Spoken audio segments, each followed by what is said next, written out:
જય જવાન જય કિસાન મિત્રો, કેમ છો બધો ડાયરો? આજો 15-20 દિવસ પહેલાં આ ફરીને સિંગ આપણે વાવી હતી, કેવી કમ્પ્લીટ ઉગી છે ને જુઓ. આની પહેલાં વાવી હતી એ સિંગમાં એવું થયું હતું, ખાલા બહુ પડ્યા હતા, ઉગી નથી એકી. માથે વરસાદ થઈ ગયો પાય અને ઊંડું વાવેતર હતું, બારી નથી નીકળી. પણ આ વખતે તમે જોઈ શકો છો કમ્પ્લેટ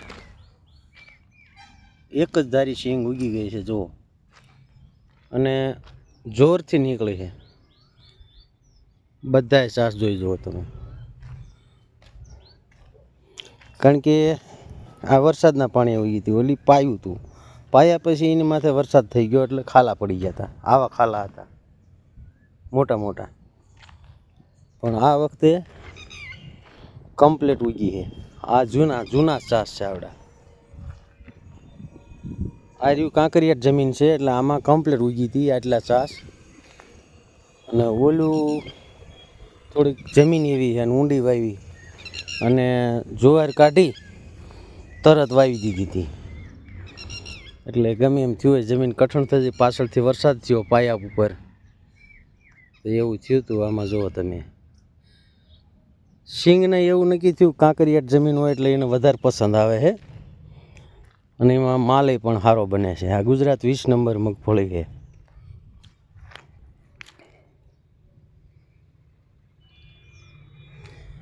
છે ને આખું પડું એકદમ લીલું છમ હરા ભરા જેવું. જ્યાં જોવો ને ક્યાંય પણ ખાલું નથી. આ વખતે કોક જગ્યાએ 5 ઇંચનું ખાલું દેખાય છે, બાકી તો કમ્પ્લીટ જ છે. પણ ટૂંકમાં એવું થયું હતું એ વખતે, પહેલી વખતે ફૂગ પણ લાગી ગઈ હતી. દાણો ઉગતો આવતો એમાં પણ ફૂગ હતી. અને અમુક જમીનનું કારણ એવું બને, ફૂગનાશક આપણે વાપર્યા હોય પણ ઓરિજિનલ મળ્યા ન હોય એટલે સિંગમાં તકલીફ પડે. જો કે આ વખતે વાંધો નથી, થોડીક આટલી જગ્યામાં મોળી દેખાય છે. કારણ કે જમીનને પોરો ન મળે ને એટલે આવું બને. કારણ કે પાણી હોય એટલે ખેડૂત કોઈ વખત જમીનને તપવા દેતા નથી. એક મોલાત કાઢીને બીજી મોલાત વાવી દેવાની વાંસ, એને લઈને જમીન થાકી જાય. આપણે કેમ કામ કરીને થાકી જાય એની જેવું તો આ બધી વસ્તુ એમ જ હોય છે. એટલે થોડુંક જમીનને આરામ પણ મળવો પડે, તપવી પડે. તો શું છે, ફૂગ કોશેટા બધું બળી જાય માલકર, પછી ઓછો વાંધો, બીજું વાવેતર સારું થાય ને એનું ઉત્પાદન પણ સારું આવે. જેવા કમ્પ્લેટ બધા શાહ દેખાય છે.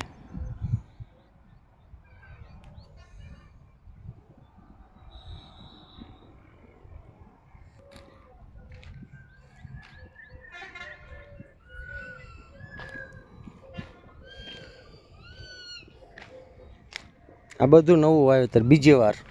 પહેલી વખતે આમાં 4 મણ સિંગનું બિયારણ ગયું હતું, ફરીને 3.5 મણ નાખ્યું તોય પણ સારી ઉગી છે. અને એની ભેગી જ્યારે પહેલી વાર વાવી ને ત્યારે આ ભાગ વાવ્યો હતો. તો આ ભાગમાં જે પીળાશવાળા છોડ, ક્યાંક ખાલા એવું દેખાય છે બધું. જુઓ, છોડ પીળો દેખાય છે. જમીન છોડ જુઓ ને આમ એનું આમ મૂળ મોજમાં નથી છોડ દેખાતો, પીળાશ દેખાય. કારણ કે જમીનને આરામ ન મળે એટલે આ બધું તો પ્રશ્ન રહેવાનો જ. હજી છોડ હુકાય છે, જો આ છોડ હુકાણો છે, ફૂગના કારણ છે આ બધા.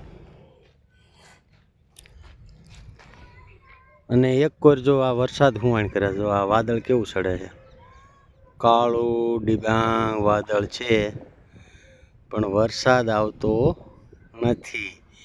આજે તે ગૂગલમાં સર્ચ કર્યું તો અમારે 100% બોલતો 3 કલાકનો 1% ન આવ્યો. આવું બને છે દોસ્તો.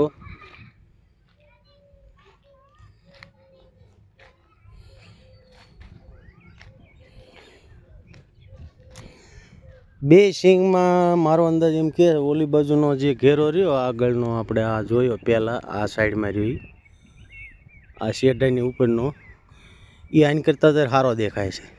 આ સિંગ એવી દેખાય છે ત્યારે જુઓ. એટલે 10 દિવસનો કદાચ ગેપ પડે પાકવામાં, લાંબો ફેર ન પડે. કારણ કે આ બધું કોરામાં જે આપણે વાવીને જે વરસાદના પાણીએ બને એવી વસ્તુ બનતી નથી. કારણ કે વરસાદનું પાણી તાકાતવાળું હોય છે અને કૂવાના પાણીએ તો જો કે પાવી આપણે, પણ સિંગને જેટલો ભેજ કૂયા બેહવાના ટાઈમે જેટલો ભેજ રહે ને એટલી સિંગ હારી ઉતરે. જો કે એ વખતે તડકો પડવા માંડે સિંગમાં તો સિંગ આપણે જોઈએ એવી ઉતરતી નથી. કારણ કે હુયો તમારે સિંગનો બેઠો એવી વધે જ નહીં તાપના કારણે, એટલે એવું બને.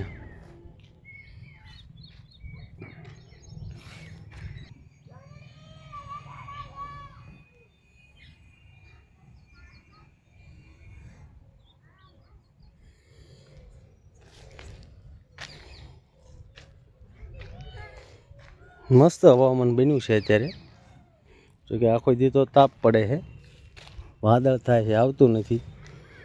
અને મિત્રો જો ખલેલા ખાવા જ ભાઈ આવજો. અહીં અમારે પોપટ હુડા ધરવના ખીર નાખે છે નીચે, ખાતા નથી એટલા બગાડે છે. જો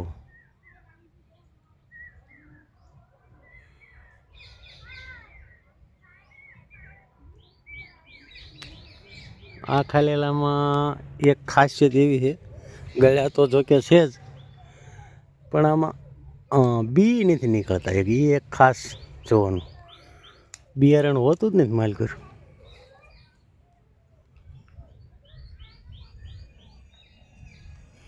ગમે એ ખલેલું ખાઈ એટલે બિયારણ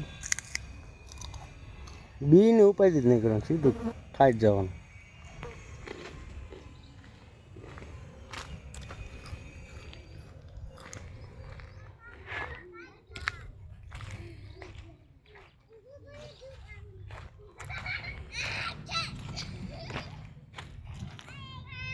મગ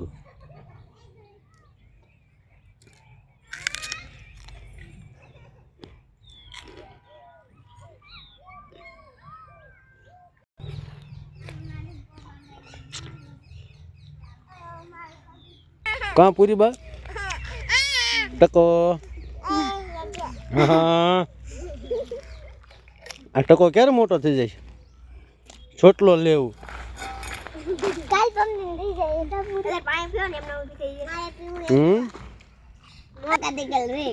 કોણ કોણ મોળા કતરે? હાલો બોલો તો. એક તું પૂરી તું રહીશ મોળા કત? હાલો મોળા કતરે બધા ઊંચો હાથ કરો. એટલે ઘણા છે, તો આખું ગામ રહ્યું. હે વાહ ભાઈ.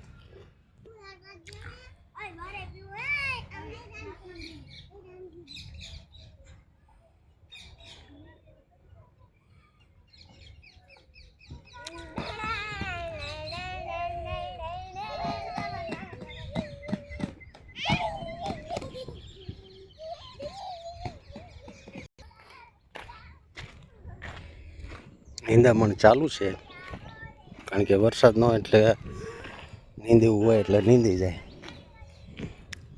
તલ પારવવાનું નીંદામણ. અરે આ શાહ કોનો છે? બાકી હે તુજનો શાહ અહીંયા બાકી હે. બધાય ક્યાં બાકી? તુજના બધા બાકી.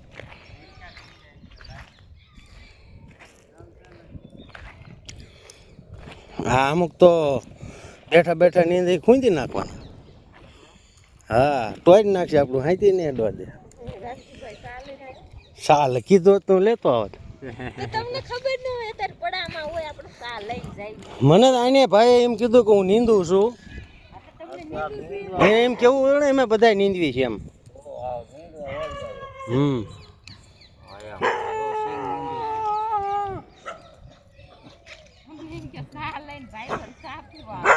મને સાંભળતું હતું પણ મેં કીધું ઓલા ભાગમાં ત્યાંથી એમને માલ્યો. આ તમારે કૂતરાને કંઈક કયો ને ભલામણ છે? હે સિંહ ગોડાયેલો છે આમ તો. સિંહ છે અધેર મોઢું રાખીને રોવે છે. કંઈક ભાળે ત્યાં હા હે ફેશન આવી જાય એમ કયો ને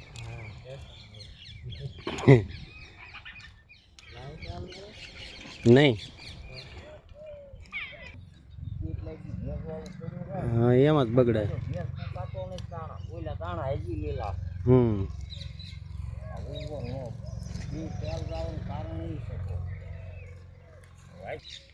નો દાણો ઉગે તે કોઈ દી ન ઉગે એવું પાડીને ફરીને વાવે થાય જ નહીં.